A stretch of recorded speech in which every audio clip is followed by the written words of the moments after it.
Hey guys, today I'm going to review the Heir's pork panko.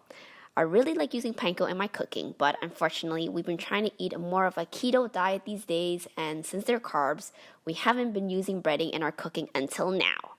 So pork panko is basically pork rinds that's crushed up into tiny pieces that works as a great substitute for breadcrumbs. We thought the concept was really cool, so we bought some and made chicken parm with it. The texture is actually very similar to breadcrumbs, but I feel like it's a bit more oilier.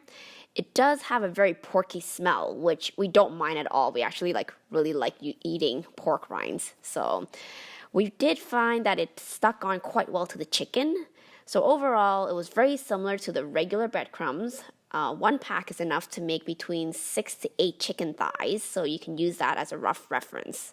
When we fried it in the pan, we were worried that it might melt away, but it actually stayed on. And once it's cooked, it looks exactly like breadcrumbs, so I couldn't really tell the difference. As for the taste, it does have a bit of porkiness in it, but overall, I find it tastes exactly the same as how I usually make my chicken parm. But the good thing is, we're reducing our carbs intake, so that's always good. So, as an overview, I do recommend getting these pork panko. They come in packs of 3, so I'd say that's roughly enough to make maybe 3 meals. But as an alternative, what you can do is just buy a pack of pork rinds and crush them yourself. It's really that easy.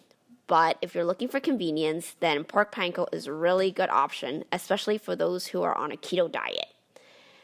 Hope this video was useful, and if you have any questions, feel free to ask them in the comments below. Thank you.